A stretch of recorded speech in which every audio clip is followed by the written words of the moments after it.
Monsieur le Président, Madame la rapporteure, Mesdames et Messieurs les députés, vous avez souhaité m'auditionner sur l'impact sociétal, social, économique et financier de la réduction progressive du temps de travail. Cette audition devant votre commission d'enquête s'imposait à moi, mais croyez bien que je réponds à votre invitation avec plaisir et que je suis heureux de me retrouver dans une enceinte parlementaire. J'ai observé et apprécié votre choix d'un champ très large pour votre étude. En même temps, j'imagine que si vous m'avez convoqué, c'est pour entendre le chef du gouvernement qui a décidé et mis en œuvre les 35 heures. Aussi, au cours des 15 minutes que vous m'avez accordées pour mon propos introductif, vous comprendrez que je me centre sur les 35 heures et que je le fasse en termes encore généraux. J'essaierai aussi, comme vous l'avez d'ailleurs souhaité, resituer quel était l'enjeu pour nous à l'époque. Votre questionnement permettra sans doute que nous entrions ensuite dans plus de détails.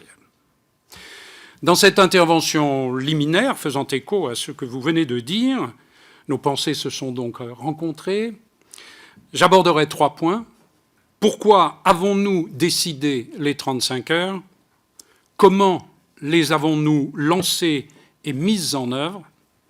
Quel en a été l'impact? Pourquoi avons-nous décidé les 35 heures? Tout d'abord, dans l'opposition, de 1995 à 1997, nous avions beaucoup réfléchi et travaillé sur la question de la réduction du temps de travail. Passer aux 35 heures fut donc un des principaux engagements du programme que nous avons proposé aux Français lors des élections législatives de 1997. Une fois élus, ces engagements devaient être tenus. En 1997, le chômage était l'obsession de nos compatriotes. Les chômeurs étaient au nombre de 3 250 000, ce qui représentait 12,6% de la population active. Il se disait alors que contre le chômage, tout avait été essayé en vain. Nous avons décidé de rompre avec ce fatalisme. L'action pour l'emploi devait être placée au cœur de notre politique. Mais nous ne nous sommes pas focalisés sur la seule réduction du temps de travail, même si, en raison de l'évolution historique de la productivité, celle-ci pouvait être, dans certaines conditions, un instrument précieux. Nous n'étions pas non plus devenus des adeptes de la philosophie passive d'un partage d'une masse de travail constante. Pour nous, le passage aux 35 heures devait s'inscrire dans une dynamique. Arrivés aux responsabilités, nous avons donc recherché, d'abord avec le ministre de l'Économie, des Finances et de l'Industrie et la ministre de l'Emploi et de la Solidarité, puis avec l'ensemble du gouvernement, un cheminement de politique économique qui nous permettrait à la fois d'amorcer le redressement des comptes publics et de retrouver la croissance.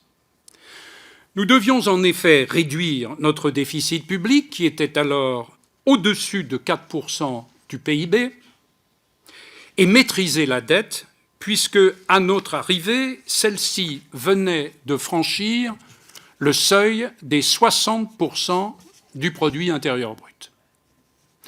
Or, il nous fallait qualifier notre pays pour le passage à l'euro en 1999, 2 ans plus tard. Nous voulions pour autant renouer avec la croissance économique, non seulement pour créer des emplois, bien que ce fût là l'objectif essentiel, mais aussi parce que nous pensions que cela nous aiderait à réduire le déficit budgétaire et celui de la sécurité sociale. La réduction du temps de travail n'était pas à nos yeux une fin en soi, bien que nous ne négligions pas les avantages sociaux et sociétaux potentiels qu'elle pouvait produire, elle ne pouvait être à elle seule un remède miracle. Les 35 heures faisaient partie, avec les emplois jeunes, les créations de postes dans le secteur public et le retour recherché de la croissance d'une politique d'ensemble qui attestait de la détermination absolue du gouvernement à faire reculer massivement le chômage. Le but était aussi de faire revenir la confiance dans le pays, car on sait que la confiance est presque un facteur de production. D'ailleurs, la confiance est effectivement revenue. Comment avons-nous lancé les 35 heures et comment les avons-nous mises en œuvre? C'est le deuxième point que je voudrais évoquer. Je souligne que c'est seulement quand la croissance a redémarré que nous avons lancé le processus et adopté la première loi sur les 35 heures le 13 juin 1998. C'était cohérent avec le lien que nous voulions nouer entre la réduction du temps de travail et la dynamique de l'économie. J'ai parlé de loi, mais justement, devions-nous d'entrée de jeu procéder par la loi? N'aurait-il pas fallu commencer par une négociation? Ma réponse est ici la suivante.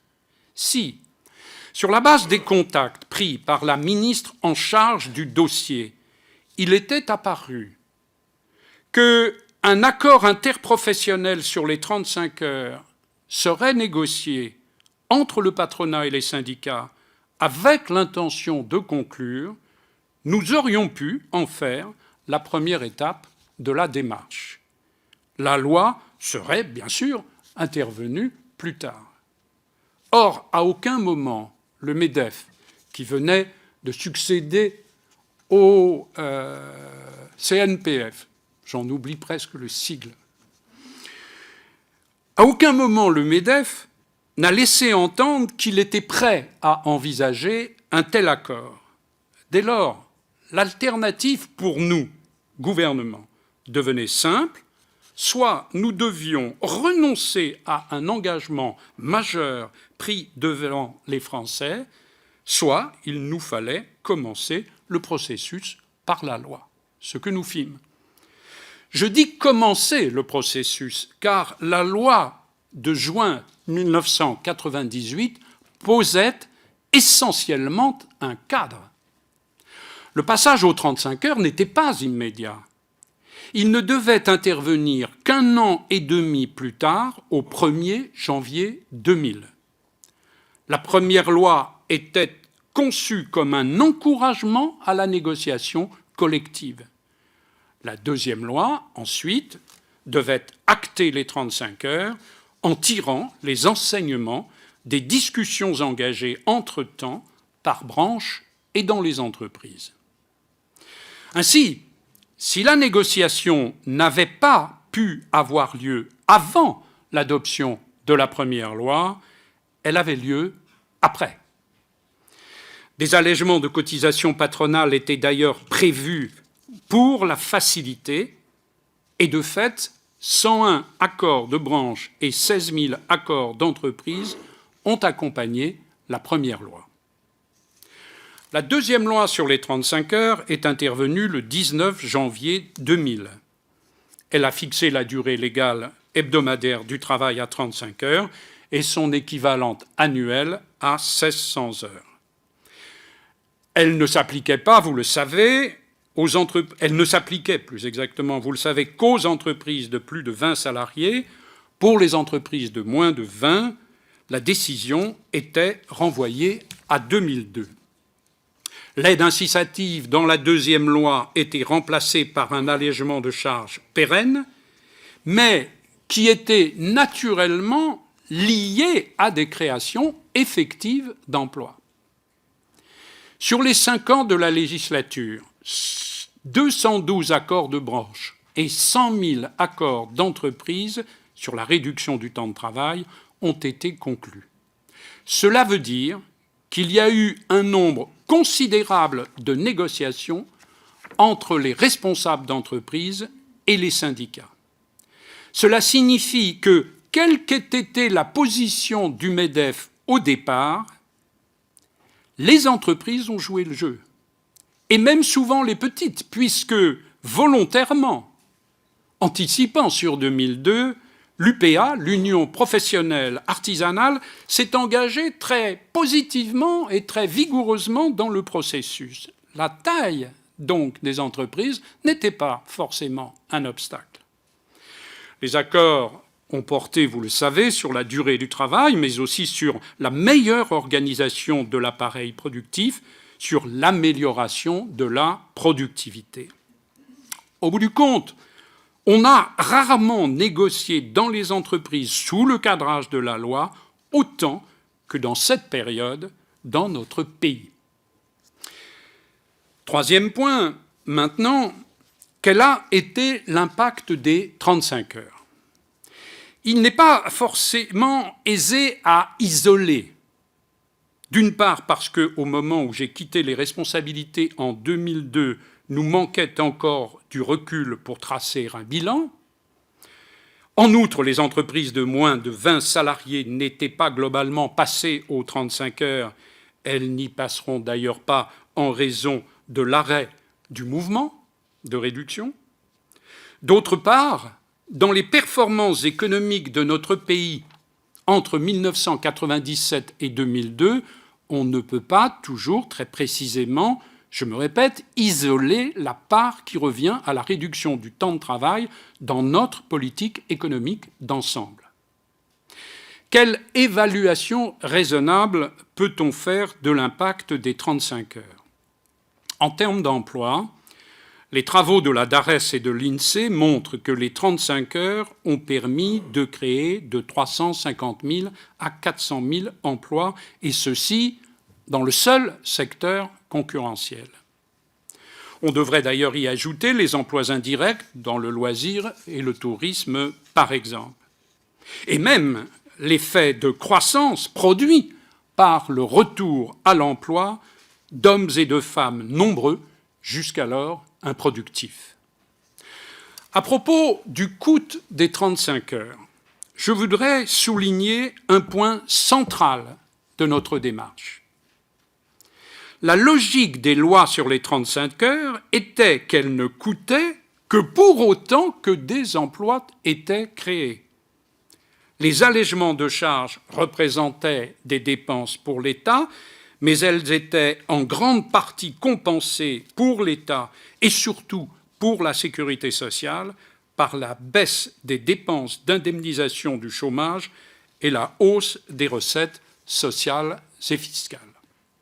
Le coût des 35 heures, en termes financiers, a été évalué à 7,7 milliards d'euros par la direction du budget après 2002. Quant à l'impact positif pour la sécurité sociale et l'UNEDIC, des retours à l'emploi massifs, il a été évalué par la DARES et l'UNEDIC à 6,5 milliards d'euros. Il y a donc eu un effet de compensation globale important. Le coût net serait d'environ 1,5 milliard d'euros pour la collectivité, pas naturellement pour l'État. Pour ce qui concerne l'impact de la négociation des 35 heures sur la compétitivité de nos entreprises, je veux souligner ceci. Notre intention était que la réduction du temps de travail n'affecte pas cette compétitivité, pour autant qu'elle relevait des coûts salariaux, bien sûr. Les gains de productivité obtenus par une meilleure organisation du processus productif, négocié avec les syndicats, l'effet des exonérations de charges et une certaine modération salariale devaient y pourvoir. Cela a été le cas. Regardons en effet les indicateurs économiques de notre pays dans la période 1997-2002, au moment où l'effet des 35 heures jouait à plein. Notre croissance économique a été supérieure d'1 point à la moyenne européenne. 2 millions d'emplois nets ont été créés, ce qui est le record absolu pour 5 ans dans l'histoire économique de la France, y compris pendant les 30 glorieuses où le taux de croissance était supérieur. Le nombre des heures travaillées en France a atteint un record.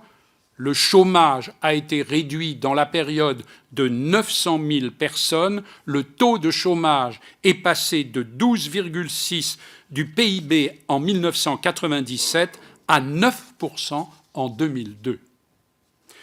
Le déficit budgétaire et l'endettement ont été réduits, non pas en chiffre absolu, mais en proportion de la richesse nationale. Notre balance commerciale a été excédentaire, largement.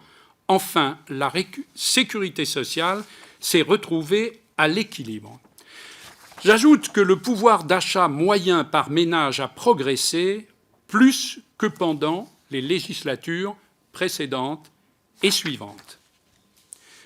J'indique là des faits incontestables. Les 35 heures n'ont pas empêché ces résultats macroéconomiques positifs. Elles ne les ont certes pas produits à elles seules, mais elles y ont contribué. Aujourd'hui, les 35 heures sont passées dans les mœurs. On dit volontiers au travail ou dans les familles « je prends mes RTT ». Elles sont toujours critiquées par certains pour des raisons qui m'apparaissent souvent plus idéologiques ou politiques que fondées sur l'examen équilibré de leur impact réel, jusqu'à présent, bien sûr. Je constate que si les gouvernements qui ont succédé à celui de 1997-2002 ont parfois, par leurs décisions, contrarié ou contourné les 35 heures, sans effet probant pour la croissance, l'emploi ou la compétitivité de nos entreprises, aucun n'a abrogé les lois qui les ont instaurées. La réduction du temps de travail a été, à mon époque, l'un des instruments d'une grande et, je crois, efficace politique pour l'emploi. C'est pourquoi je reste fier d'avoir dirigé le gouvernement qui l'a conduite. Je vous remercie, Monsieur le Président. Merci, Monsieur Jospin. Merci, Monsieur le Premier ministre. Carré-Comte. Non. Y a-t-il d'autres questions? Philippe Nogues. Monsieur Nogues, c'est à vous. Monsieur le Premier ministre, merci de votre introduction. Je voudrais rappeler à Monsieur Accoyer, quand même pour commencer, que la réduction du temps de travail n'a pas toujours été un problème aussi dogmatique, puisque c'est la loi Robien qui avait commencé à instaurer la réduction du temps de travail dans notre pays. 32 heures. Voilà. Donc, Monsieur Jospin, vous avez rappelé le contexte de 97, 12,6% de chômeurs, ça peut nous rappeler un certain contexte actuel, et pour arriver à 9% en 2002. Donc on ne peut pas dire qu'effectivement l'impact n'ait été négligeable. Et puis non seulement, ça a été rappelé là, le nombre d'heures travaillées n'a pas chuté, mais la productivité horaire a même augmenté à cette époque, et je pense que c'est quelque chose de particulièrement important aussi à ce niveau-là. Moi, j'ai juste une question seulement, parce que je reste un petit peu sur ma faim de l'époque, et c'est un témoignage de salarié de l'époque, puisque j'étais en entreprise, moi aussi, à cette époque, dans une grande entreprise aussi, comme vous, dans laquelle je suis resté 35 ans. Et j'ai eu la sensation quand même qu'à partir d'un temps assez court, malheureusement, après le début 2000, après le début des négociations, les négociations portaient essentiellement sur la négociation du temps de travail et moins sur les embauches. On a eu la sensation, dans l'entreprise où j'étais, on a eu une négociation sur le temps de travail qui a été effectivement diminuée, mais les embauches n'ont pas suivi derrière. Donc je pense qu'on a perdu, c'est pas 350 000 qu'on aurait pu faire, mais beaucoup plus, avec sans doute quelque chose de plus rigoureux, je veux dire, dans ces négociations-là. Merci.